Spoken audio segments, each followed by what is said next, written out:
प्रिय दर्शक बंधु, आप सभी को सादर नमस्कार। आज के इस पावन रविवार के दिन हम लेकर आए हैं भगवान सूर्य देव की एक दिव्य और अत्यंत कल्याणकारी कथा, जो आपके जीवन में सुख, समृद्धि और सकारात्मक ऊर्जा का संचार करेगी। सूर्य देव को साक्षात प्रत्यक्ष देवता माना गया है, जिनकी कृपा से ही इस संसार में जीवन संभव है। उनकी आराधना से न केवल रोगों का नाश होता है, बल्कि मान सम्मान, यश और उन्नति भी प्राप्त होती है। प्रिय दर्शक बंधु, यह कथा केवल एक कहानी नहीं है, बल्कि हमारे जीवन को सही दिशा दिखाने वाली एक प्रेरणा है। इसलिए आप सभी से निवेदन है कि इस कथा को अंत तक अवश्य सुनें, ताकि इसका पूर्ण फल आपको प्राप्त हो सके। कथा के प्रत्येक शब्द में छुपा है आशीर्वाद, और हर प्रसंग में है एक सीख जो आपके जीवन को बेहतर बना सकती है। और अगर आपको ऐसी ही भक्ति और आस्था से जुड़ी कथाएं सुनना पसंद है, तो हमारे चैनल को अभी सब्सक्राइब करना न भूलें। आपका एक सब्सक्राइब हमें और भी प्रेरणा देता है, ताकि हम आपके लिए ऐसी ही सुंदर और मन को शांति देने वाली कथाएं लाते रहें।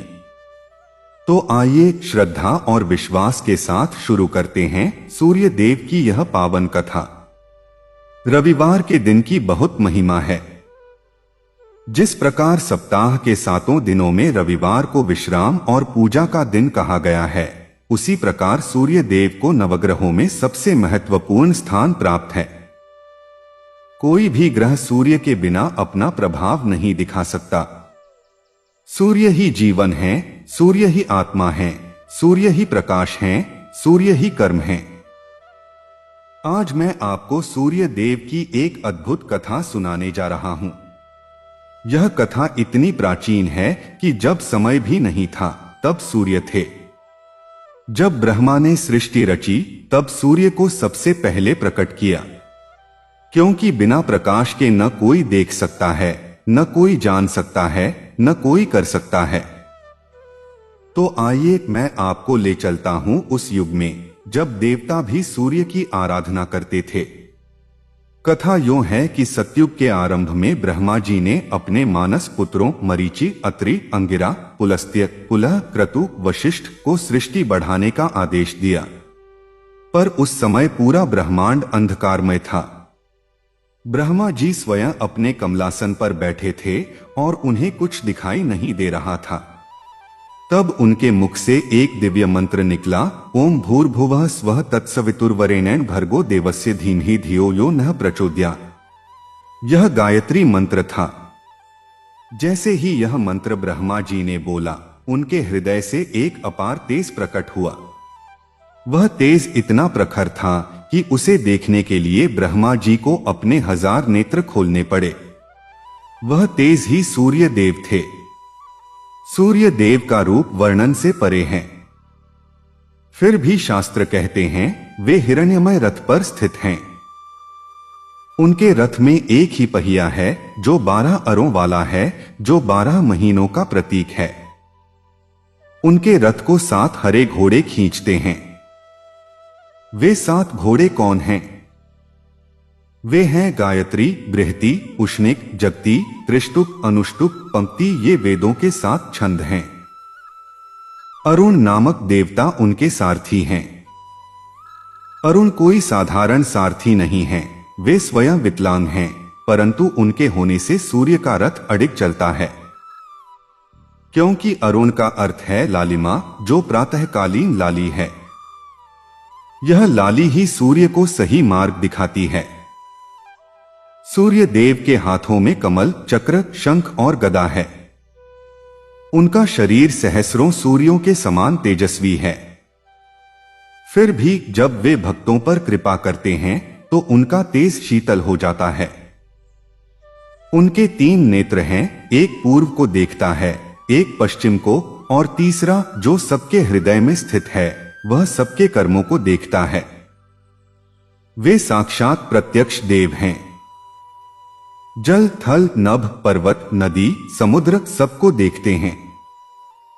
कोई उनसे छिप नहीं सकता। अब कथा आगे बढ़ती है। ब्रह्मा जी ने सूर्य देव से कहा, हे देवाधिदेव, आपका नाम सविता, भास्कर, आदित्य, दिनकर, रवि, मार्तंड, भानु, सूर्य, सहस्रांशु, विवस्वान अनेक हैं। आप ब्रह्मा, विष्णु, महेश का प्रत्यक्ष रूप हैं। आपके बिना यज्ञ, होम, तप सब अधूरे हैं। मैं आपको सृष्टि का नेत्र बनाता हूं। आप उदित होकर सबको जगाएं। आप अस्त होकर सबको विश्राम दें। आपकी गति से ही ऋतुएं बदलें। आपके ताप से ही बादल बरसें। आपकी किरणों से ही औषधियां उगें।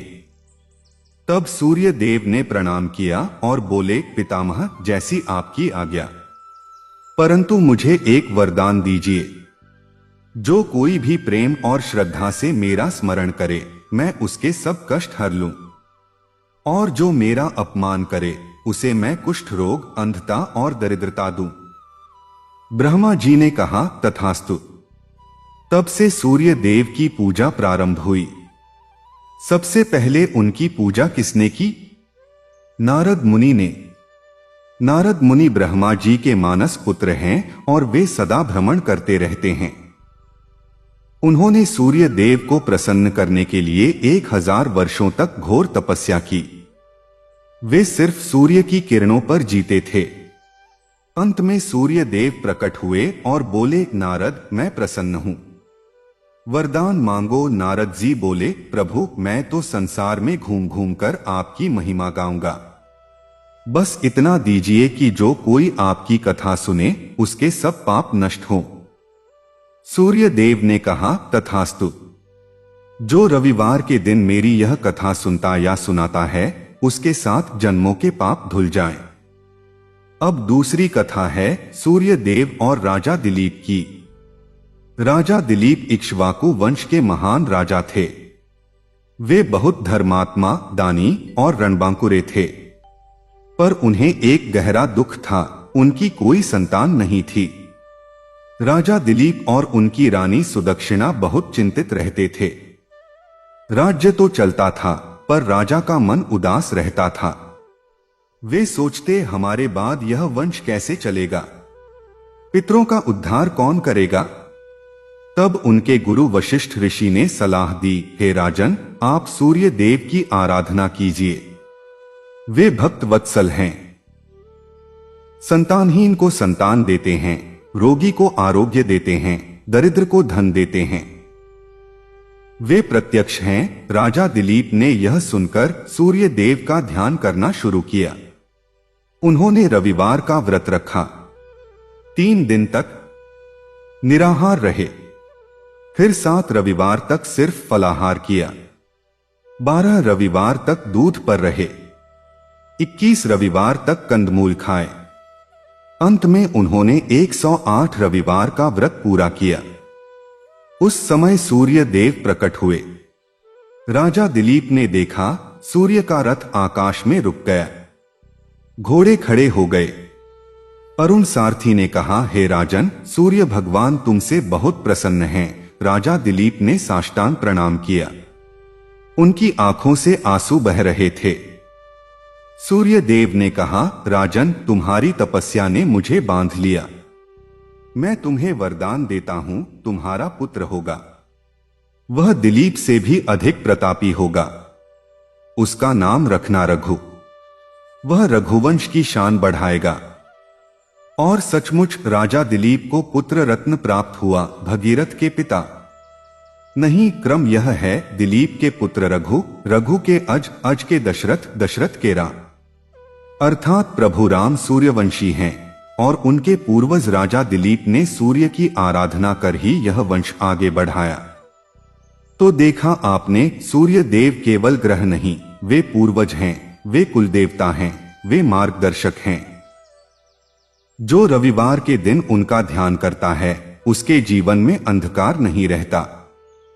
प्रिय भक्तों, अब मैं आपको एक और कथा सुनाता हूं, सूर्य देव के अपने पुत्र शनिदेव की। यह कथा अत्यंत रोचक और शिक्षाप्रद है। सूर्य देव की 2 पत्नियां थीं, संज्ञा और छाया। संज्ञा प्रजापति दक्ष की पुत्री थीं। वे सूर्य के तेज को सहन नहीं कर पाती थीं। सूर्य का तेज इतना प्रचंड था कि संज्ञा जी की आंखें झपक जाती, वे पसीने पसीने हो जाती। उन्होंने सोचा, मैं अपने पति के समीप नहीं रह सकती। उन्होंने अपनी परछाई छाया को बनाया, उसे अपना रूप दे दिया और कहा, तुम मेरे पति की सेवा करना, मैं तपस्या करने जा रही हूं। छाया संज्ञा के समान दिखती थी, पर उनका स्वभाव भिन्न था। छाया ने सूर्य से 3 पुत्र पैदा किए, शनि, शनिदेव, मनु और तप्ती। शनिदेव जब गर्भ में थे तभी से उनका स्वभाव क्रूर था। मां के गर्भ से ही उन्होंने सूर्य की किरणों को काला कर दिया। जब शनि का जन्म हुआ तो उनका रूप काला, लाल नेत्र, कर्कश वाणी, उग्र स्वभाव का था। सूर्य देव ने जब उन्हें देखा तो उन्हें लगा कि यह मेरा पुत्र नहीं हो सकता, इतना काला, इतना भयंकर। सूर्य देव को संदेह हुआ कि यह छाया का पुत्र है, संज्ञा का नहीं। उन्होंने छाया से कहा, तूने मुझे धोखा दिया। छाया चुप रही, लेकिन शनि देव को यह बात बहुत लगी। उन्होंने कहा, पिता, आप मुझे नहीं चाहते, मैं आपका ही पुत्र हूं। आपके तेज ने ही मुझे काला बनाया है। जिस प्रकार कड़ी धूप से छाया गहरी होती है, उसी प्रकार आपके प्रखर तेज ने मुझे यह रूप दिया है। सूर्य देव ने शनि को तिरस्कार की दृष्टि से देखा। उसी समय शनि देव की दृष्टि सूर्य पर पड़ी और प्रलयंकर घटना घटी। सूर्य देव का रथ रुक गया, उनके घोड़े ठिठक गए, उनका कंठ सूख गया, उनकी किरणें मलिन हो गईं। सारा ब्रह्मांड अंधकार में डूबने लगा। तब ब्रह्मा जी, विष्णु जी और सब देवता आए। उन्होंने शनि देव को समझाया, हे पुत्र, यह तुम्हारे पिता हैं, इन्हें शाप मत दो, तुम स्वयं ही दुष्कर्मों का फल देते हो, तुम अपने पिता पर दृष्टि मत डालो। शनि देव रो पड़े, बोले, मैं क्या करूं, मेरा स्वभाव ही ऐसा है, जहां मैं देखता हूं वहां पतन आता है। लेकिन पिता ने मुझे अस्वीकार किया, यह मेरा अपमान है। तब सूर्य देव ने पश्चाताप किया, बोले, पुत्र, मैं क्षमा चाहता हूं, तुम मेरे पुत्र हो। अब से तुम सब ग्रहों के कष्ट देने वाले होगे, पर साथ ही यदि कोई तुम्हारी पूजा करेगा तो तुम उसे सब सुख दोगे। और जो रविवार के दिन तुम्हारे पिता की पूजा करेगा उसे तुम कभी पीड़ा नहीं दोगे। तभी से यह नियम बना कि शनिवार शनि का दिन है, रविवार सूर्य का। दोनों पिता पुत्र, पर दोनों अलग। प्रिय भक्तों, इस कथा से हमें क्या सीख मिलती है? पहली, सूर्य तेजस्वी हैं, पर उनमें क्षमा भी है। दूसरी, शनि उग्र हैं, पर वे भी भक्तवत्सल हैं। तीसरी, जो रविवार को सूर्य का स्मरण करता है उसके ऊपर शनि का प्रभाव कम होता है, क्योंकि पिता पुत्र का यह संबंध अटूट है। अब मैं आपको एक और कथा सुनाऊंगा, सूर्य देव और उनके भक्त दुर्वासा ऋषि की। दुर्वासा ऋषि बहुत क्रोधी थे, पर वे सूर्य के परम भक्त थे। एक बार दुर्वासा ऋषि ने सूर्य देव का आवाहन किया। सूर्य देव आए, पर उनका तेज इतना अधिक था कि दुर्वासा ऋषि की कुटिया जलने लगी। दुर्वासा जी को क्रोध आ गया, उन्होंने शाप देना चाहा।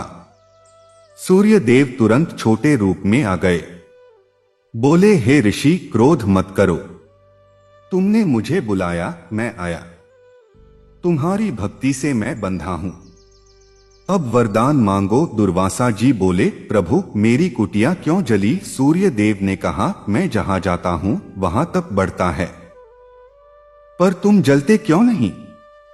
क्योंकि तुम तपस्वी हो, यह जलना तुम्हारे तप का प्रतीक है। तब दुर्वासा जी शांत हुए और उन्होंने सूर्य देव से एक माला मांगी जो सदा तेजस्वी रहे। सूर्य देव ने अपनी किरणों से एक माला बनाई, वह थी सूर्यमाला। जो भी उस माला को धारण करता उसके शरीर से रोग भाग जाते। कुरुक्षेत्र के युद्ध से बहुत पहले द्वापर युग में कुंती नाम की एक राजकुमारी थी। वह शूरसेन की पुत्री थी और वसुदेव की बहन थी, यानी श्री कृष्ण की बुआ। कुंती जब कुंवारी थी तब उनके पिता ने उन्हें ऋषि दुर्वासा की सेवा में लगा दिया था।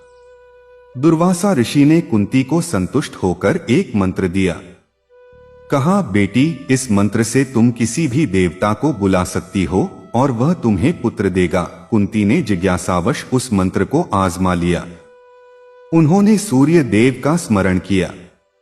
उसी समय सूर्य देव वहां प्रकट हुए। उनका तेज अत्यधिक था। कुंती घबरा गईं। उन्होंने कहा, देव, मैंने तो केवल परीक्षा में मंत्र बोला था। मैं अविवाहित हूं, मुझे पुत्र नहीं चाहिए।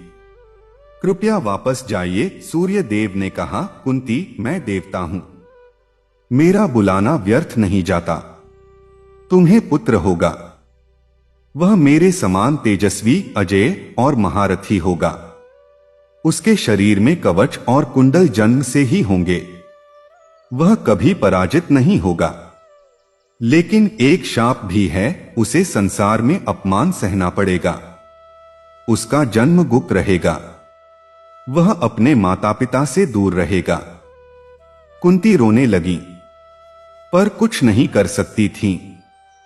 सूर्य देव ने उन्हें एक वरदान दिया, जब तुम चाहोगी उस पुत्र को भूल सकोगी, पर वह तुम्हें कभी नहीं भूलेगा। तब सूर्य देव ने कुंती को गर्भ दिया। कुछ समय बाद कुंती को एक पुत्र हुआ। वह पुत्र जन्मते ही चमक रहा था। उसके शरीर पर सोने का कवच था और कानों में अमृतमय कुंडल थे। यह कोई साधारण कवच और कुंडल नहीं थे, ये सूर्य देव की प्रत्यक्ष देन थे। जब तक कवच कुंडल उसके शरीर पर थे, कोई भी अस्त्र शस्त्र उसे मार नहीं सकता था। वह अमर के समान था। पर कुंती लोकलाज से डरी। उसने सोचा, मैं कुंवारी मां बन गई, राजसभा में मेरा अपमान होगा, मेरे पिता मुझे त्याग देंगे। इसलिए उसने उस नवजात बच्चे को एक पीतल के पात्र में रखा, उसे अश्रुपूरित नेत्रों से देखा और चुपके से रात के अंधेरे में गंगा नदी के किनारे ले जाकर पानी में बहा दिया। उसने प्रार्थना की, हे सूर्य देव, मुझे क्षमा करो, तुम्हारा यह पुत्र कहीं सुरक्षित रहे। और वह लौट आई। बच्चा नदी में बहता जा रहा था। सूर्य देव आकाश से देख रहे थे। उनका मन व्याकुल था, पर वे कुछ नहीं कर सकते थे, क्योंकि देवता मानव के कर्मों में हस्तक्षेप नहीं कर सकते। उधर गंगा नदी के तट पर अधिरथ नाम का एक सारथी रहता था। वह राजा धृतराष्ट्र का सारथी था। उसकी पत्नी राधा निःसंतान थी। उस दिन अधिरथ सुबह नदी पर स्नान करने गया। उसने देखा कि एक सुनहरा पात्र पानी में तैर रहा है। उसने पात्र उठाया तो भीतर एक दिव्य बालक था। बच्चा मुस्कुरा रहा था। अधिरथ के नेत्रों से आंसू बह निकले। वह दौड़ा दौड़ा अपनी पत्नी राधा के पास गया। राधा ने बच्चे को देखा तो वह भी रो पड़ी। उन्होंने कहा, यह देवता का बच्चा है, हम धन्य हो गए। उन्होंने उस बच्चे का नाम रखा कर्ण, क्योंकि वह कानों में कुंडल धारण किए था। राधा ने उसे अपना दूध पिलाया।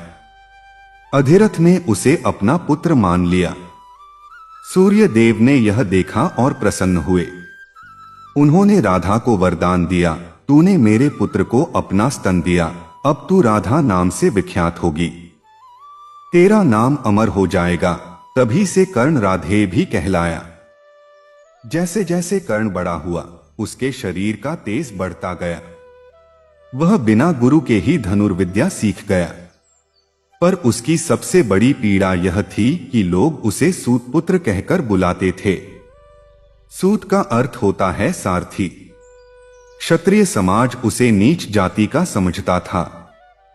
एक बार गुरु द्रोणाचार्य के अस्त्रशाला में कर्ण ने प्रवेश चाहा तो द्रोण ने कहा, सूतपुत्र, यहाँ केवल क्षत्रियों को प्रवेश है। कर्ण ने कहा, गुरुवर, मैं क्षत्रिय हूं। मेरा जन्म किसी राजकुमारी से हुआ है। द्रोण हंस दिए। कर्ण का मन टूट गया। उसने सोचा, मुझे मेरा जन्म नहीं पता। मेरे पिता कोई सूर्य देव हैं, पर वे मेरे सामने नहीं आते। उसने तपस्या करने का निश्चय किया। कर्ण ने सूर्य देव का घोर तप किया। वह रोज सुबह जल में खड़ा होकर सूर्य को अर्घ्य देता। बिना भोजन के, बिना नींद के वह सिर्फ सूर्य का ध्यान करता। 12 वर्षों तक यह तप चला। अंत में सूर्य देव प्रकट हुए, पर वे प्रकाश के रूप में नहीं, एक वृद्ध ब्राह्मण के रूप में आए। उन्होंने कर्ण से कहा, पुत्र तू क्या चाहता है? कर्ण ने कहा, मैं चाहता हूं कि मैं संसार का सबसे बड़ा धनुर्धर बनूं। कोई मुझे पराजित न कर सके, और सबसे बढ़कर मेरे जन्म का रहस्य मुझे पता चले। सूर्य देव ने उसके सिर पर हाथ रखा और कहा, तू मेरा पुत्र है। तेरी मां कुंती है, पर तुझे अभी यह सत्य नहीं बोलना है। तू दुर्योधन का मित्र बनेगा, तू अर्जुन का शत्रु बनेगा, तू महाभारत के युद्ध में मरेगा, पर अमर होकर मरेगा। तेरा नाम इतिहास में सबसे महान दानी और योद्धा के रूप में लिखा जाएगा। कर्ण ने पूछा, मैं क्यों मरूंगा?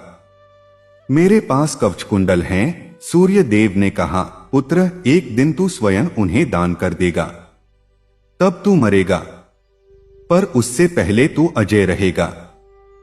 सूर्य देव ने कर्ण को एक दिव्य अस्त्र दिया, भार्गवास्त्र, और कहा, यह अस्त्र सिर्फ एक बार चलेगा। इसका उपयोग सबसे योग्य शत्रु पर करना। फिर सूर्य देव अंतर्ध्यान हो गए। कर्ण को अपने पिता के दर्शन हुए थे, पर वे मूर्त रूप में नहीं, ब्राह्मण के रूप में। कर्ण का हृदय आनंद से भर गया। उसने प्रण किया, मैं कभी किसी से दान नहीं मांगूंगा, बल्कि मांगने वाले को जो चाहिए वह दूंगा। अब कथा आगे बढ़ती है। एक बार हस्तिनापुर में राजकुमारों का धनुर्विद्या का प्रदर्शन हुआ। अर्जुन ने अद्भुत कौशल दिखाया। सब तालियां बजा रहे थे। तभी कर्ण वहां आया। उसने कहा, अर्जुन जो कर सकते हैं वह मैं भी कर सकता हूं। और उसने अर्जुन से भी बढ़कर निशाने लगाए। सब चकित रह गए। पर कर्ण ने जब अपना परिचय मांगा तो भीष्म पितामह ने कहा, तू कौन है? क्या तेरा जन्म क्षत्रिय कुल में है? कर्ण ने कहा, मैं सारथी अधिरथ का पुत्र हूं। तो सब हंस पड़े। द्रोणाचार्य ने कहा, सूतपुत्र अर्जुन को ललकारे। अर्जुन तो राजकुमार है, तुझे मृत्युदंड मिलना चाहिए। तब दुर्योधन खड़ा हुआ। उसने कहा, वीरता जाति से नहीं, कर्म से होती है। यह कर्ण मेरा मित्र है, मैं इसे अंग देश का राजा बनाता हूं। और दुर्योधन ने कर्ण का राजतिलक किया। कर्ण ने दुर्योधन से कहा, तूने मुझे अपमान से बचाया, मैं जीवन भर तेरा ऋणी रहूंगा। तेरे लिए मैं अपना कवच कुंडल, अपना तनमन धन सब कुछ दान कर दूंगा। यह प्रण उसने सूर्य देव को साक्षी मानकर किया। कर्ण के जीवन का सबसे दुखद मोड़ तब आया जब श्री कृष्ण और कुंती ने मिलकर उससे उसके कवच कुंडल मांग लिए। यह कथा प्रसिद्ध है।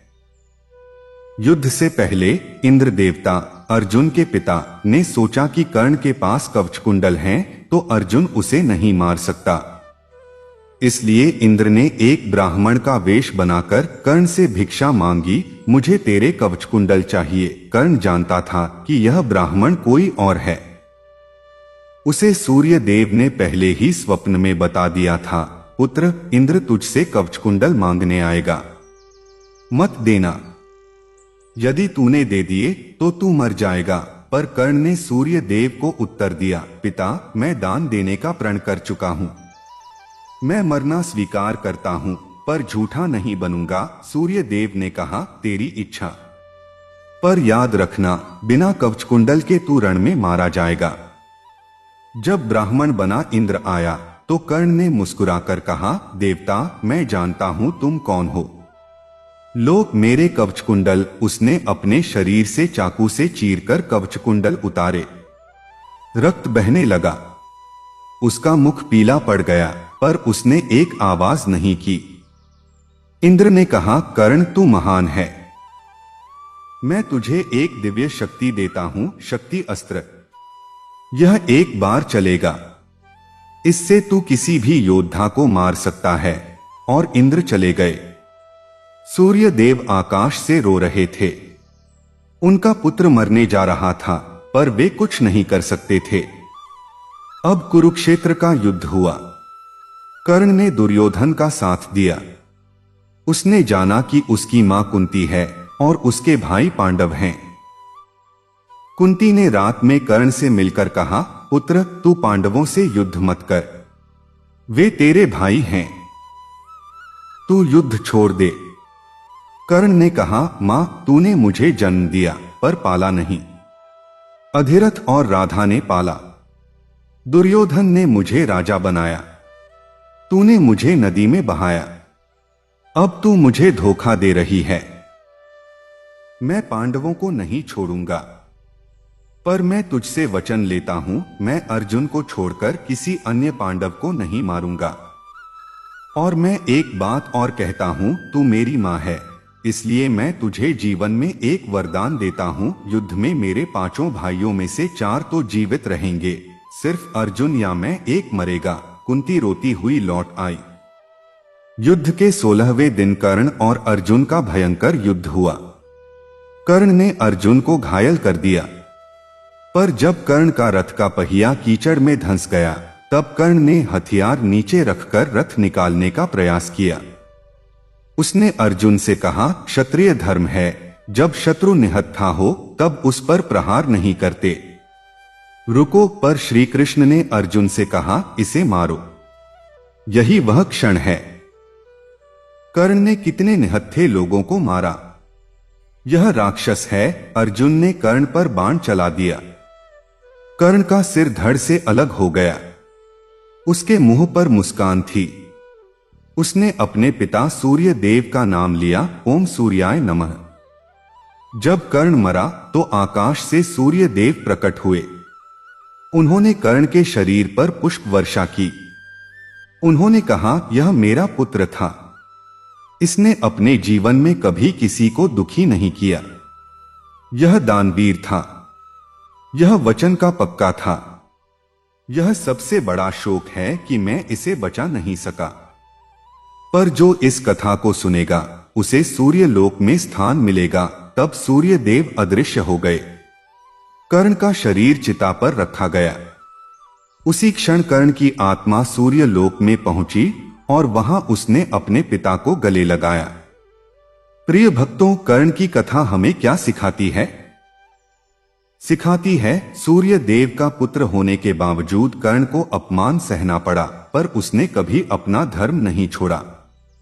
सूर्य देव ने उसे शक्ति दी, पर कर्म ने उसे मृत्यु दी।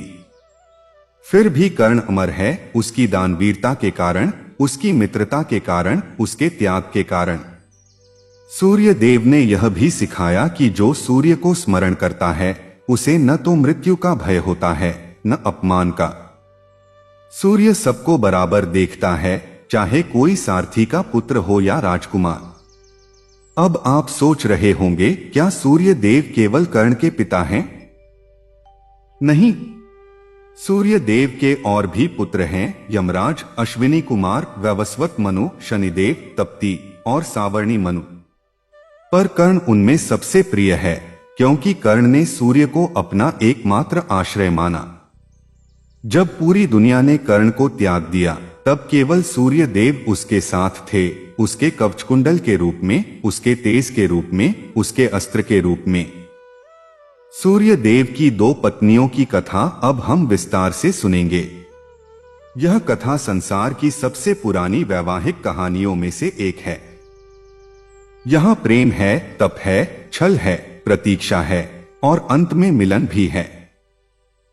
सतयुग के आरंभ में जब सूर्य देव प्रतिदिन आकाश में विचरण करते थे, तब उनके तेज का कोई ठिकाना नहीं था। उनका शरीर सहस्रों सूर्य के समान देदीप्यमान था। ब्रह्मा जी ने उनके लिए एक योग्य पत्नी की खोज की। तब प्रजापति दक्ष की अनेक कन्याएं थीं। उनमें से एक थी संज्ञा। संज्ञा का अर्थ है संज्ञान, जो जानती हो, जो समझती हो, जो सहन करने की शक्ति रखती हो। पर सूर्य के तेज को सहन करना किसी सामान्य नारी के बस की बात नहीं थी।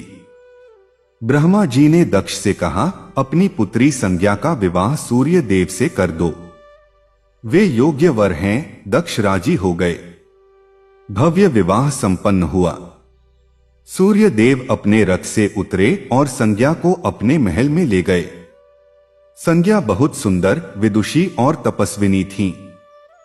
प्रारंभ में सब ठीक रहा। संज्ञा ने सूर्य देव को प्रसन्न रखने का भरसक प्रयास किया, पर धीरे धीरे उन्हें अपने पति के तेज से कष्ट होने लगा। जब सूर्य देव समीप आते तो संज्ञा की आंखें चौंधिया जाती, उनका शरीर जलने लगता, वह पसीने से तरबतर हो जाती, उनके बाल झुलस जाते, उनकी त्वचा झुलसने लगती। संज्ञा ने सोचा, मैं अपने पति से दूर रहूं तो मेरा कर्तव्य नहीं, पास रहूं तो जीना मुश्किल। उन्होंने बहुत दिनों तक सहन किया, पर एक दिन वह टूट गईं। उस दिन सूर्य देव अस्त होने के बाद अपने महल में आए। उन्होंने संज्ञा को पास बुलाया। संज्ञा ने मुख फेर लिया। सूर्य देव ने पूछा, देवी क्या हुआ, तुम मुझसे दूर क्यों भाग रही हो? संज्ञा ने कहा, प्रभु आपका तेज असह्य है। मैं आपकी पत्नी हूं, पर मैं आपके समीप नहीं रह सकती, मेरा शरीर जल रहा है। सूर्य देव ने कहा, तो मैं अपना तेज कम कर दूं? संज्ञा बोली, नहीं, आपका तेज आपकी शक्ति है, आप उसे कम नहीं कर सकते। मुझे एक उपाय सूझा है। मैं अपनी परछाई छाया को अपना रूप देकर यहां छोड़ दूंगी और मैं तपस्या करने जाऊंगी।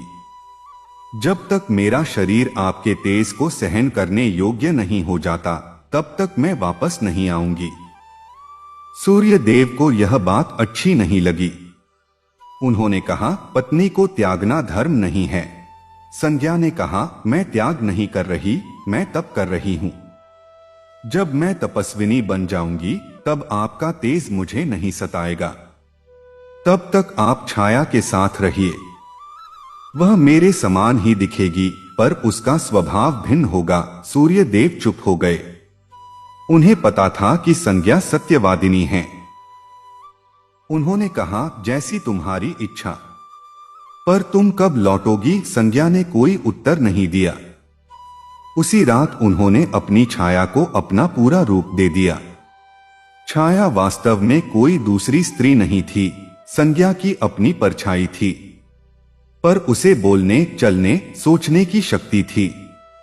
संज्ञा ने छाया को आदेश दिया, तू सूर्य देव की पत्नी बनकर रह, उनकी सेवा कर, उनसे पुत्र पैदा कर, पर मेरे पुत्रों यमराज और यमुना का ध्यान रखना, और कभी किसी से यह मत बताना कि तू छाया है।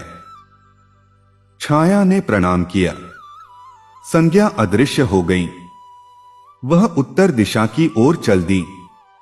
वहां घने जंगलों में उन्होंने तपस्या शुरू कर दी, पर उन्होंने अपना रूप बदल लिया। वह एक घोड़ी बन गई।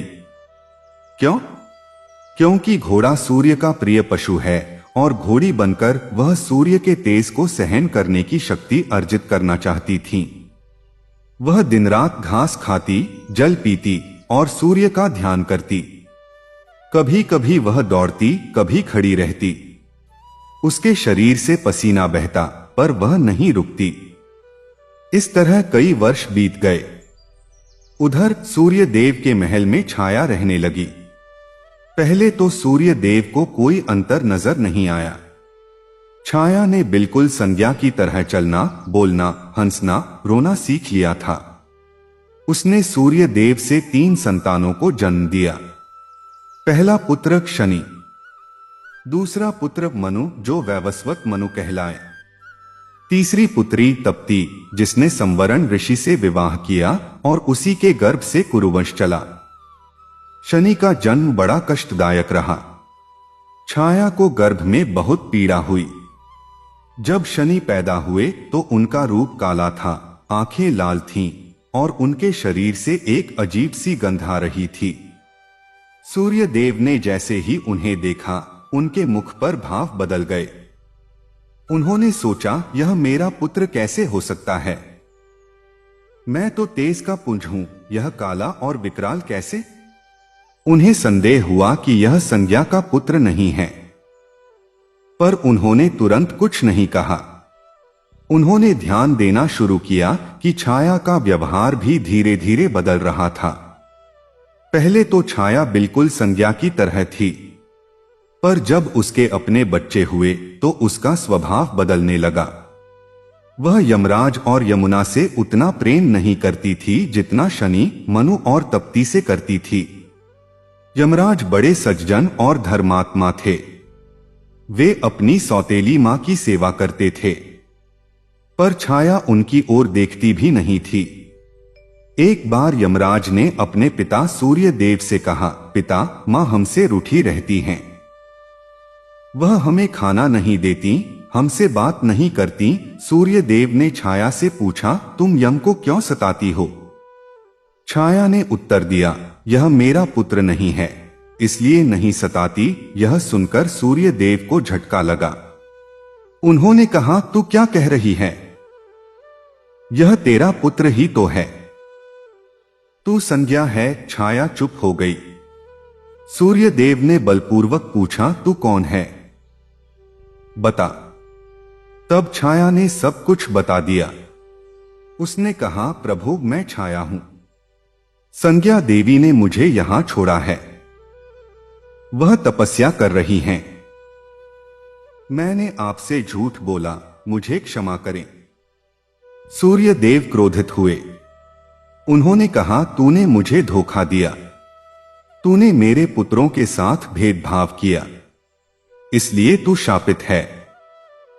तू सदा परछाई बनी रहेगी, कोई तेरी पूजा नहीं करेगा। तू किसी के घर में प्रवेश नहीं कर पाएगी। छाया रोने लगी।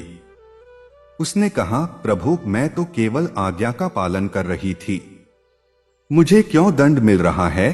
तब सूर्य देव का क्रोध शांत हुआ। उन्होंने कहा, ठीक है, मैं तुझे एक वरदान देता हूं। जो तेरी परछाई में खड़ा होगा, उसे धूप से राहत मिलेगी। जो तुझे स्मरण करेगा, उसका ताप कम होगा। तू राहत देने वाली छाया के रूप में पूजी जाएगी। यह सुनकर छाया शांत हुई। अब सूर्य देव को अपनी वास्तविक पत्नी संज्ञा की याद आई। वे व्याकुल हो गए। वे सोचने लगे, मेरी पत्नी ने मुझे छोड़ा, अपनी परछाई छोड़ी और तपस्या करने चली गई। मैं उसे ढूंढूंगा। उन्होंने अपने सभी 7 घोड़ों को आदेश दिया, मेरी पत्नी संज्ञा को खोजो। वह कहीं उत्तर दिशा में होगी। घोड़े दौड़े। उन्होंने जंगल, पर्वत, नदियां सब छान डाले। अंत में उन्हें एक घास का मैदान मिला, जहां एक सुंदर घोड़ी चर रही थी। वह घोड़ी अन्य घोड़ियों से अलग थी। उसकी आंखों से तेज झलकता था। उसके शरीर पर सूर्य की किरणें पड़ रही थीं, पर वह जलती नहीं थी। वह शांत खड़ी थी। घोड़ों ने सूर्य देव को सूचना दी। सूर्य देव स्वयं वहां पहुंचे। उन्होंने उस घोड़ी को पहचान लिया, यह संज्ञा थी। उन्होंने मानव रूप धारण किया और घोड़ी के पास गए। उन्होंने उसके माथे पर हाथ रखा। कहा, संज्ञा, मैं आ गया। तुम्हारी तपस्या सफल हुई। अब तुम्हारा शरीर मेरे तेज को सहन कर सकता है। चलो, वापस चलो। संज्ञा ने मानव रूप धारण कर लिया। वह सूर्य देव के चरणों में गिर पड़ी। बोली, प्रभु, मुझे क्षमा करें, मैंने आपको धोखा दिया। सूर्य देव ने कहा, तुमने धोखा नहीं दिया, तुमने तप किया। तुम अब मेरी पत्नी हो। पर हां, एक बात, तुम घोड़ी बनी रही, इसलिए तुमसे जो पुत्र होंगे वे अश्विनी कुमार कहलाएंगे। वे देवताओं के चिकित्सक होंगे। संज्ञा और सूर्य देव ने उसी मैदान में प्रेम किया। संज्ञा को गर्भ ठहरा। कुछ समय बाद उन्हें 2 पुत्र हुए, दोनों जुड़वा। उनका नाम रखा गया अश्विनी कुमार, नासत्य और दशरथ। ये दोनों घोड़े के मुख वाले थे, क्योंकि उनकी मां घोड़ी बनकर तप कर रही थी। इन अश्विनी कुमारों को देवताओं में सबसे तीव्र गति वाला, सबसे सुंदर और सबसे कुशल चिकित्सक माना गया। ये ऋग्वेद के मंत्रों में पूजे जाते हैं। ये रोगों को दूर करते हैं, अंधों को आंखें देते हैं, लंगड़ों को पैर देते हैं, बाझों को संतान देते हैं। इनकी कृपा से संतान पुत्रवान होता है, रोगी निरोग होता है। अश्विनी कुमारों की एक और रोचक कथा है। एक बार ऋषि च्यवन ने अपनी पत्नी सुकन्या के साथ तप किया। च्यवन ऋषि बूढ़े और अंधे हो गए थे। सुकन्या बहुत सुंदर थी। अश्विनी कुमारों ने उसे देखा और उससे विवाह का प्रस्ताव रखा। सुकन्या ने कहा, मैं पराई स्त्री हूं, मुझसे विवाह नहीं कर सकते। तब अश्विनी कुमारों ने कहा, हम तुम्हारे पति च्यवन को युवा और सुंदर बना सकते हैं, बदले में तुम हमें एक बार प्रसन्न करो। सुकन्या ने च्यवन ऋषि को इस बारे में बताया। च्यवन ऋषि राजी हो गए। अश्विनी कुमारों ने च्यवन ऋषि को एक कुंड में डाल दिया। जब वे बाहर निकले तो वे युवा, सुंदर और दिव्य दृष्टि वाले हो गए। यह देखकर इंद्र को क्रोध आया। ये अश्विनी कुमार देवता नहीं हैं, ये तो केवल चिकित्सक हैं, ये सोमरस के अधिकारी नहीं हैं। तब च्यवन ऋषि ने इंद्र को श्राप देना चाहा। इंद्र ने मान लिया कि अश्विनी कुमार भी देवता हैं और उन्हें सोमरस मिलना चाहिए। इस तरह सूर्य देव के ये 2 पुत्र देवलोक में प्रतिष्ठित हुए। अब संज्ञा और सूर्य देव के मिलन की कथा पूरी हुई। सूर्य देव संज्ञा को लेकर अपने महल लौटे। वहां छाया ने संज्ञा को प्रणाम किया। संज्ञा ने छाया को आशीर्वाद दिया। सूर्य देव ने छाया के पुत्रों शनि, मनु और तप्ती को भी अपना पुत्र मान लिया। अब घर में 4 पुत्र थे, यमराज संज्ञा से, यमुना संज्ञा से, शनि छाया से, मनु छाया से, तप्ती छाया से और बाद में अश्विनी कुमार संज्ञा से घोड़ी रूप में। यमराज धर्मराज बने, यमुना नदी बनी, शनि ग्रह बने, मनु मनवंतर के अधिपति बने, तप्ती ने संवरण से विवाह करके कुरुवंश को जन्म दिया, अश्विनी कुमार देवताओं के वैद्य बने। इस कथा में एक और गहरा रहस्य है। सूर्य देव का तेज इतना अधिक था कि उनकी पत्नी भी उसे सहन नहीं कर पाती थी। तब उसने तप करके वह शक्ति अर्जित की। इससे हमें यह सीख मिलती है, जीवन में कष्ट आते हैं पर उनसे भागना नहीं चाहिए, उन्हें सहने की शक्ति अर्जित करनी चाहिए। सूर्य देव ने भी अपने तेज पर नियंत्रण नहीं किया, बल्कि अपनी पत्नी को तप करने दिया। यही सम्मान है, एक दूसरे को बदलने के लिए मजबूर न करना, बल्कि बदलने का अवसर देना। एक और कथा प्रचलित है। जब सूर्य देव और संज्ञा पुनः मिले, तब सूर्य देव ने अपने तेज का एक अंश निकालकर अलग कर दिया। उस अंश से विष्णु का सुदर्शन चक्र बना। हाँ, यह सच है, सुदर्शन चक्र सूर्य देव के तेज का ही एक रूप है। श्री कृष्ण ने अपने अंगूठे पर उस चक्र को धारण किया, इसलिए सूर्य देव को चक्रधारी भी कहा जाता है। इस चक्र में इतनी शक्ति है कि यह किसी भी राक्षस, असुर या देवता का वध कर सकता है। यह चक्र कभी चूकता नहीं। अब हम इस कथा के एक और पहलू पर आते हैं, शनि और सूर्य का वह प्रसंग जो पहले भाग में अधूरा रह गया था। जब शनि बड़े हुए तो उन्होंने देखा कि उनके पिता उन्हें संज्ञा के पुत्रों जितना प्यार नहीं देते। शनि को बहुत दुख हुआ। उन्होंने अपनी मां छाया से पूछा, मां, पिता मुझसे क्यों नहीं बोलते? छाया ने सारी बात बता दी। शनि का हृदय विदीर्ण हो गया। उन्होंने सोचा, मैं पिता से बदला लूंगा। पर उनकी मां ने कहा, बेटा, बदला लेने से कुछ नहीं होता। तू अपने पिता को सिद्ध कर कि तू भी उनके समान तेजस्वी है। तब शनि ने सूर्य देव की तपस्या की। ब्रह्मा जी प्रकट हुए और बोले, वरदान मांगो। शनि ने कहा, मुझे ऐसी शक्ति दो कि जिस पर मैं दृष्टि डालूं वह नष्ट हो जाए। ब्रह्मा जी ने कहा, तथास्तु। तू ग्रहों में सबसे उग्र होगा। तेरी दृष्टि से राजा रंक हो जाएगा, धनवान निर्धन, सुखी दुखी। पर तू यह भी याद रख, तेरे पिता सूर्य के भक्तों पर तेरी दृष्टि नहीं पड़ेगी। तभी से शनि ग्रह को कर्मफलदाता कहा जाता है। वह किसी का बुरा नहीं करता, वह तो केवल कर्मों का फल देता है। शनि ने अपने पिता को भी परीक्षा में लिया।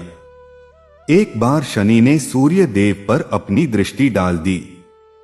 सूर्य देव का रथ रुक गया, उनका तेज क्षीण हो गया।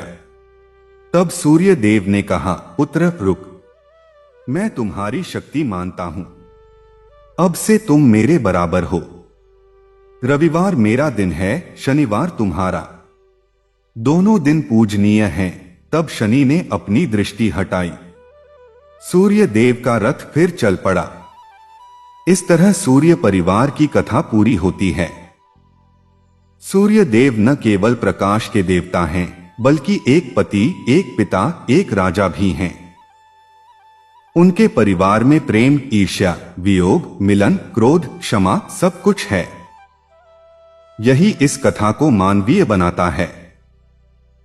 आप जब रविवार को सूर्य देव को जल चढ़ाते हैं, तब याद रखना कि आप केवल एक ग्रह को नहीं, बल्कि एक पूरे परिवार के मुखिया को नमन कर रहे हैं।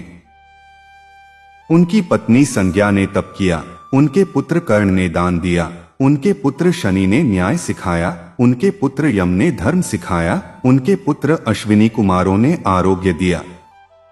सबसे पहले बात करते हैं अक्षय पात्र की। महाभारत का वह प्रसंग जब पांडव वनवास के दौरान बहुत दुखी थे। उनके पास खाने को अन्न नहीं था। वे भीख मांगकर गुजर बसर कर रहे थे। एक दिन वे बहुत भूखे थे। द्रौपदी ने सूर्य देव की प्रार्थना की। उसने रविवार का व्रत रखा। वह 7 रविवार तक निराहार रही, केवल सूर्य को अर्घ्य देती रही। 7वें रविवार को सूर्य देव प्रकट हुए। उन्होंने द्रौपदी से कहा, पुत्री, मैं तुमसे प्रसन्न हूं। तुम्हारे पति युधिष्ठिर धर्मराज हैं, पर उन्हें भीख मांगनी पड़ रही है। मैं तुम्हें एक पात्र देता हूं। इसे अक्षय पात्र कहते हैं।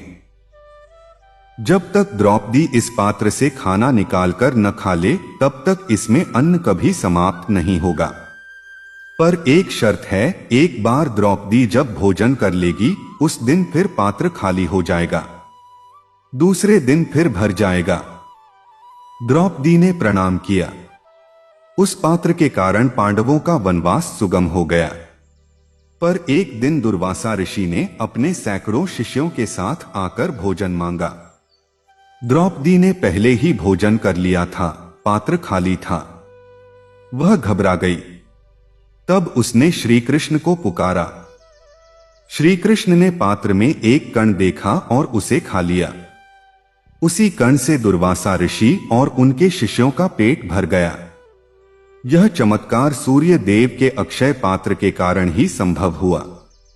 सूर्य देव ने द्रौपदी को यह वरदान इसलिए दिया क्योंकि उसने 7 रविवार नियम से व्रत किए थे। इसलिए जो रविवार को सूर्य देव को जल चढ़ाता है, उसके घर से अन्न कभी समाप्त नहीं होता। अब आता है सूर्य ग्रहण का रहस्य। बहुत से लोग सोचते हैं कि ग्रहण केवल खगोलीय घटना है, पर शास्त्रों में इसकी एक दैवीय कथा है। एक बार देवता और असुरों ने समुद्र मंथन किया। उस मंथन से अमृत निकला, पर अमृत लेकर मोहिनी, विष्णु का स्त्री रूप, ने देवताओं को पिला दिया, असुरों को नहीं।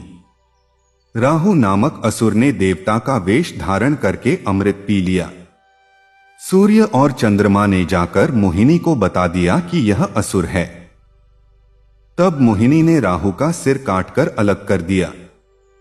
पर राहु अमर हो चुका था, इसलिए उसका सिर और धड़ अलग अलग रह गए। सिर राहु कहलाया, धड़ केतु। राहु को सूर्य और चंद्रमा से बहुत क्रोध है, क्योंकि उन्होंने उसे पहचान दिया था। इसलिए राहु कभी सूर्य को निगल जाता है, यह सूर्य ग्रहण है। कभी चंद्रमा को निगल जाता है, यह चंद्र ग्रहण है। पर राहु का सिर होने के कारण वह उन्हें पूरा निगल नहीं सकता, थोड़ी देर बाद बाहर निकल आते हैं। सूर्य देव ने राहु को शाप दिया था, तू सदा भूखा रहेगा, पर तुझे मेरा या चंद्र का रस नहीं मिलेगा। इसलिए ग्रहण के समय सूर्य देव का तेज क्षीण हो जाता है, पर वह पुनः लौट आता है। जो रविवार को सूर्य देव की पूजा करता है, उस पर ग्रहण का कोई बुरा प्रभाव नहीं पड़ता, बल्कि ग्रहण के समय सूर्य देव का नाम लेने से सब पाप नष्ट हो जाते हैं। अब सूर्योपासना के अद्भुत लाभों पर बात करते हैं। यह कोई मिथ्या नहीं है, यह वैज्ञानिक और आध्यात्मिक दोनों रूप से सत्य है। सूर्य देव को जल चढ़ाने से आंखों की रोशनी बढ़ती है। क्यों? क्योंकि सूर्य की किरणें आंखों के लिए आवश्यक विटामिन डी प्रदान करती हैं। पर केवल शारीरिक नहीं, आध्यात्मिक लाभ भी है। जो प्रतिदिन सुबह सूर्य को अर्घ्य देता है, उसकी वाणी में तेज आता है, उसके शरीर में स्फूर्ति बनी रहती है, उसे कभी आलस्य नहीं होता। कहते हैं कि सूर्य देव की 7 किरणें हैं, ये 7 चक्रों को सक्रिय करती हैं। प्रातःकालीन सूर्य की किरणें सहस्रार चक्र को खोलती हैं, जिससे ज्ञान की प्राप्ति होती है। अपराह्न की किरणें मणिपुर चक्र को सक्रिय करती हैं, जिससे पाचन ठीक रहता है। सूर्यास्त के समय की किरणें स्वाधिष्ठान चक्र को ठीक करती हैं, जिससे मानसिक शांति मिलती है। इसलिए सूर्य को केवल ग्रह न समझें, वह आपकी ऊर्जा के केंद्र हैं। एक और प्रयोग है सूर्य नमस्कार। यह 12 आसनों का क्रम है जो सूर्य देव को समर्पित है। यह केवल व्यायाम नहीं है, यह एक पूजा है। प्रत्येक आसन के साथ एक मंत्र बोलना चाहिए। ओम मित्राय नमः, ओम रवे नमः, ओम सूर्याय नमः, ओम भानवे नमः, ओम खगाय नमः, ओम पूष्णे नमः, ओम हिरण्यगर्भाय नमः, ओम मरीचे नमः, ओम आदित्याय नमः, ओम सवित्रे नमः, ओम अर्काय नमः, ओम भास्कराय नमः। यदि कोई प्रतिदिन सूर्योदय के समय यह 12 मंत्रों के साथ सूर्य नमस्कार करता है, तो उसके शरीर के 12 दोष नष्ट हो जाते हैं। कफ, वात, पित्त, गठिया, रक्तचाप, मधुमेह, मोटापा, अनिद्रा, स्मरण शक्ति की कमी, नेत्र रोग, त्वचा रोग और अवसाद, ये 12 रोग सूर्य नमस्कार से ठीक होते हैं। अब गायत्री मंत्र की सिद्धि की कथा। गायत्री मंत्र ऋग्वेद का सबसे महत्वपूर्ण मंत्र है। यह मंत्र सूर्य देव को समर्पित है। तत्सवितुर्वरेण्यं, यहां सविता सूर्य का ही नाम है।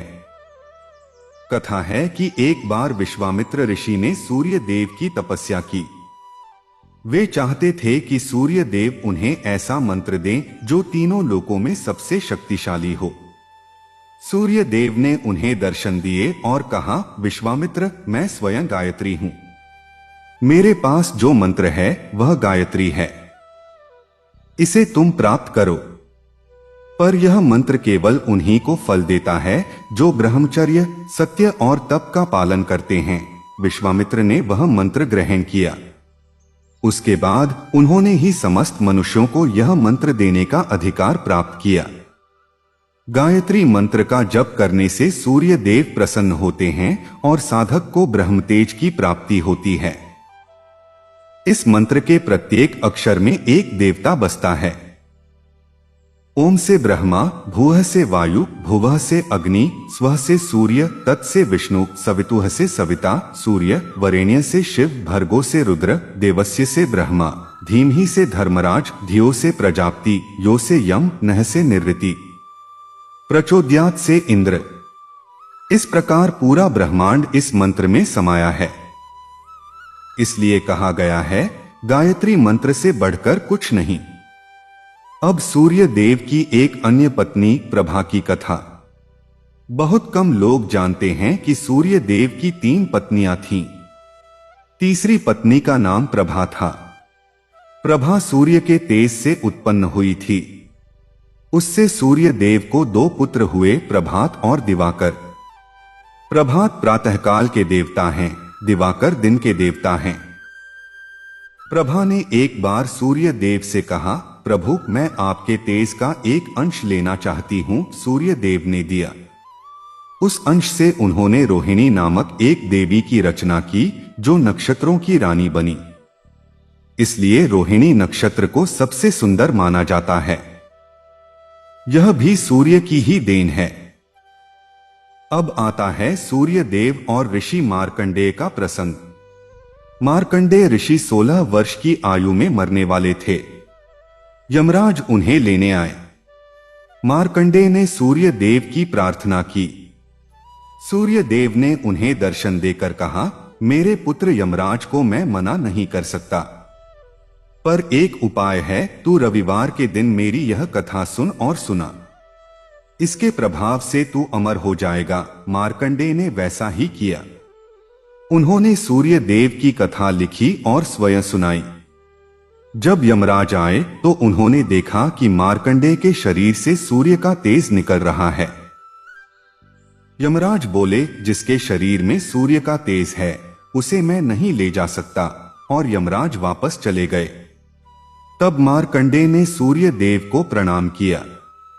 सूर्य देव ने उन्हें वरदान दिया, तू चिरंजीवी होगा, तू 7 कल्पों तक जीवित रहेगा। आज भी मार्कंडेय ऋषि अमर हैं और सूर्य देव की कथा का गुणगान कर रहे हैं।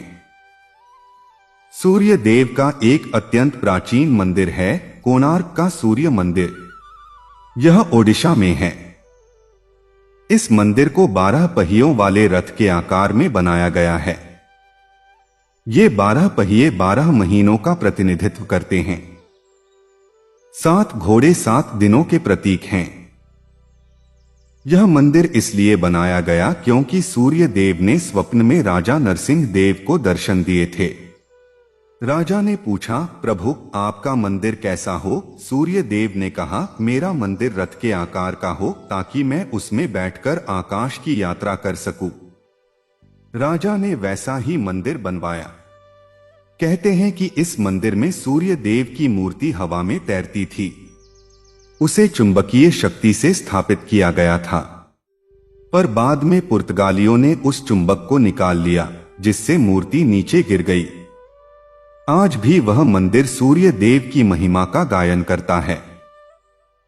अब सूर्य द्वारा शापित और वरदान की कथा समाप्त करते हैं। सूर्य देव ने अपने पुत्र यमराज को शाप दिया था कि तू मनुष्यों का प्राण लेगा, पर तुझे पाप लगेगा। यमराज ने कहा, पिता मैं तो धर्मराज हूं, मुझे पाप कैसे लग सकता है? सूर्य देव ने कहा, जब तू किसी निर्दोष को मारेगा तो पाप लगेगा। तब यमराज ने प्रण किया कि वह केवल उन्हीं को लेंगे जिनकी आयु पूर्ण हो चुकी हो। सूर्य देव ने कहा, तथास्तु। और जो सूर्य को स्मरण करेगा उसकी आयु तू नहीं ले सकेगा। इसलिए कहते हैं कि सूर्योपासना से आयु बढ़ती है। एक और शाप है, सूर्य देव ने अपनी बहू सरयू को शाप दिया था। सरयू सूर्य के पुत्र वैवस्वत मनु की पत्नी थी। उन्होंने एक बार सूर्य देव की निंदा की थी। सूर्य देव ने कहा, तू नदी बन जा। सरयू नदी बन गई। पर बाद में सूर्य देव ने उन्हें वरदान दिया, जो तुम में स्नान करेगा उसके पाप नष्ट होंगे। आज भी सरयू नदी अयोध्या में बहती है और राम भक्तों को पवित्र करती है। अब सूर्य देव की अंतिम लीला, जब सूर्य देव ने अपना तेज ब्रह्मा, विष्णु, महेश को बांट दिया। कथा है कि एक बार ब्रह्मा, विष्णु, महेश ने सूर्य देव से कहा, आप इतने तेजस्वी हैं कि आपकी शक्ति से हमें ईर्ष्या होती है। सूर्य देव ने कहा, तो मैं अपना तेज 3 भागों में बांट देता हूं। एक भाग ब्रह्मा को, जिससे वे सृष्टि रच सकें। दूसरा भाग विष्णु को, जिससे वे पालन कर सकें। तीसरा भाग शिव को, जिससे वे संहार कर सकें। तब से ब्रह्मा, विष्णु, महेश भी सूर्य के ही अंश माने जाते हैं। यही कारण है कि सूर्य को प्रत्यक्ष ब्रह्मा कहा जाता है। उनमें तीनों देवता वास करते हैं। सूर्य देव का एक और रूप है सूर्य नारायण। यह विष्णु का ही रूप है। कहते हैं कि जब विष्णु ने सूर्य का रूप धारण किया तब उन्होंने अर्जुन को संजीवनी विद्या दी। अर्जुन ने युद्ध में घायल सैनिकों को जीवित किया। सूर्य नारायण की पूजा करने से सब मनोकामनाएं पूर्ण होती हैं। अंत में सूर्य देव के 12 नामों का जाप करना चाहिए। ये 12 नाम 12 महीनों के लिए हैं। मेष, वृषभ, मिथुन, कर्क, सिंह, कन्या, तुला, वृश्चिक, धनु, मकर, कुंभ, मीन। प्रत्येक राशि के स्वामी सूर्य हैं। इसलिए जो अपनी राशि के अनुसार सूर्य मंत्र का जाप करता है उसकी राशि मजबूत होती है। इन सब कथाओं का सार यह है कि सूर्य देव केवल देवता नहीं, वे हमारे जीवन के आधार हैं। उनकी कथा सुनने से जीवन में प्रकाश आता है, अंधकार दूर होता है, रोग मिटते हैं, धन आता है, यश मिलता है और सबसे बढ़कर मोक्ष की प्राप्ति होती है। इसलिए प्रत्येक रविवार को सूर्य देव को जल चढ़ाएं, उनकी कथा सुनें और अपने जीवन को आलोकित करें। ओम सूर्याय नमः, ओम आदित्याय नमः, ओम भास्कराय नमः। सबसे पहले सूर्य देव को प्रसन्न करने का सबसे सरल उपाय है प्रतिदिन सूर्योदय के समय जल चढ़ाना। लेकिन जल चढ़ाने की सही विधि भी होती है। प्रातःकाल स्नान करके स्वच्छ वस्त्र पहनें, तांबे के लोटे में जल लें, उसमें लाल चंदन, लाल फूल, चावल और थोड़ी सी लाल मिर्च भी डाल सकते हैं। फिर पूर्व दिशा की ओर मुख करके खड़े हों, दोनों हाथों से लोटा उठाएं, धीरे धीरे जल को इस प्रकार चढ़ाएं कि वह सूर्य की किरणों से छनकर गिरे। जल चढ़ाते समय यह मंत्र बोलें, ओम सूर्याय नमः, ओम आदित्याय नमः, ओम भास्कराय नमः। जल चढ़ाने के बाद सूर्य देव को 3 बार प्रदक्षिणा करें, फिर अपने माथे पर वही जल लगाएं। इससे नेत्रों की ज्योति बढ़ती है और दिन की शुरुआत शुभ होती है। जो लोग रविवार का विशेष व्रत रखना चाहते हैं उनके लिए विधि यह है, रविवार को सुबह ब्रह्मा मुहूर्त में उठें, स्नान करें, सूर्य देव को जल चढ़ाएं, फिर लाल वस्त्र धारण करें, दिन भर केवल एक बार भोजन करें। भोजन में गेहूं, चने की दाल, गुड़ और लाल रंग की सब्जियां लें। नमक, तेल, मिर्च का प्रयोग कम करें। इस दिन किसी से झूठ न बोलें, क्रोध न करें और किसी को दुखी न करें। शाम को सूर्यास्त से पहले फिर से जल चढ़ाएं। रात को भूमि पर सोए। 7 रविवार लगातार यह व्रत करने से सूर्य देव प्रसन्न होते हैं। 12 रविवार करने से कुंडली में सूर्य मजबूत होता है। 21 रविवार करने से जीवन के सब कष्ट दूर हो जाते हैं। 108 रविवार करने वाले को सूर्य लोक की प्राप्ति होती है। अब बात करते हैं सूर्य देव के 12 नामों की। ये 12 नाम 12 महीनों में से प्रत्येक में जपने चाहिए। पहला नाम ओम मित्राय नमः। मित्र का अर्थ है मित्र। सूर्य सबके मित्र हैं। यह नाम जपने से शत्रु मित्र बन जाते हैं। दूसरा नाम ओम रवये नमः। रवि का अर्थ है जो रोता है या जो प्रकाशित करता है। यह नाम जपने से यश की प्राप्ति होती है। तीसरा नाम ओम सूर्याय नमः। सूर्य का अर्थ है प्रेरक। यह नाम जपने से आलस्य दूर होता है। चौथा नाम ओम भानवे नमः। भानु का अर्थ है किरणों वाला। यह नाम जपने से त्वचा रोग दूर होते हैं। पांचवा नाम ओम खगाय नमः। खग का अर्थ है आकाश में गमन करने वाला। यह नाम जपने से यात्रा में सफलता मिलती है। छठा नाम ओम पूषणे नमः। पूषा का अर्थ है पोषण करने वाला। यह नाम जपने से संतान सुख मिलता है। 7वां नाम ओम हिरण्यगर्भाय नमः। हिरण्यगर्भ का अर्थ है सोने के गर्भ वाला। यह नाम जपने से धन की प्राप्ति होती है। 8वां नाम ओम मरीचे नमः। मरीचि का अर्थ है किरण। यह नाम जपने से आंखों की रोशनी बढ़ती है। 9वां नाम ओम आदित्याय नमः। आदित्य का अर्थ है आदि से उत्पन्न। यह नाम जपने से पितरों का उद्धार होता है। 10वां नाम ओम सवित्रे नमः। सविता का अर्थ है उत्पन्न करने वाला। यह नाम जपने से संतान प्राप्ति होती है। 11वां नाम ओम अर्काय नमः। अर्क का अर्थ है पूजनीय। यह नाम जपने से सबका सम्मान मिलता है। 12वां नाम ओम भास्कराय नमः। भास्कर का अर्थ है प्रकाश उत्पन्न करने वाला। यह नाम जपने से मोक्ष की प्राप्ति होती है। इन 12 नामों को प्रतिदिन 3 बार जपना चाहिए, सुबह, दोपहर और शाम। प्रत्येक नाम को कम से कम 108 बार जपें। इसके लिए एक माला रखें। लाल चंदन की माला सूर्य के लिए सर्वोत्तम है। जप के समय पूर्व दिशा की ओर मुख करके बैठें। रविवार के दिन इन नामों का जप करने से अद्भुत फल मिलता है। एक बार एक व्यापारी था जो सदा दरिद्र था। उसने किसी संत से यह 12 नाम सुने। उसने प्रतिदिन सूर्य को जल चढ़ाना और ये नाम जपना शुरू कर दिया। 3 महीने में उसके व्यापार में वृद्धि हुई। 1 वर्ष में वह करोड़पति बन गया। यह सूर्य देव की कृपा का चमत्कार है। अब बात करते हैं सूर्य देव को चढ़ाए जाने वाले भोग की। सूर्य देव को गेहूं की बनी खीर, गुड़ के लड्डू, चने की दाल, लाल रंग की मिठाई और कमल के फूल बहुत प्रिय हैं।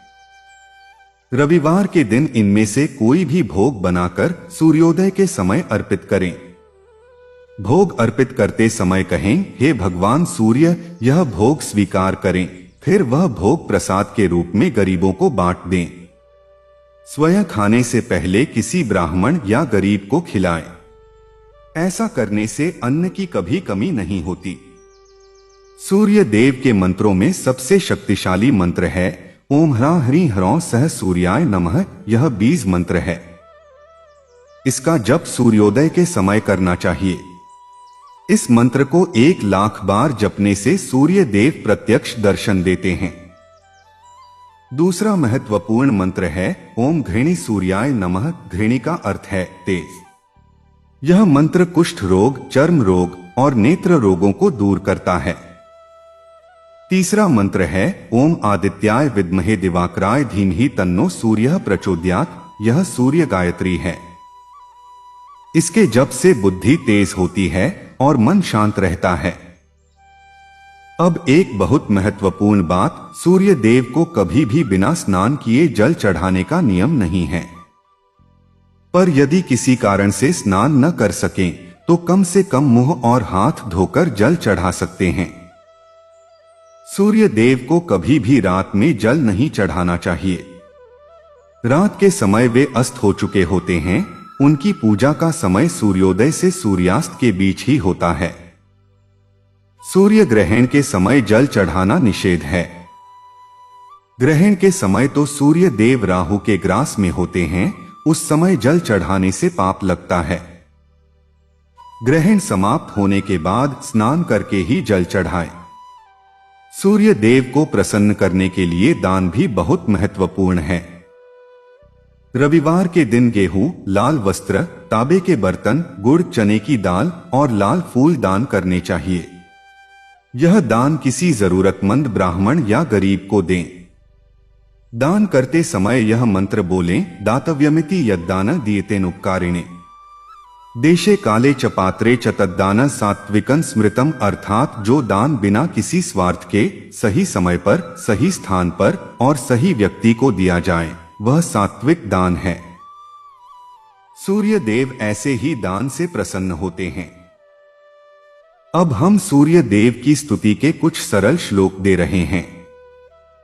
इन्हें प्रतिदिन सुबह बोलना चाहिए। जपाकुसुम संकाशं काश्यपेयं महाद्युतिम तमोरिन सर्वपापघ्नम प्रणतोस्मि दिवाकर्म।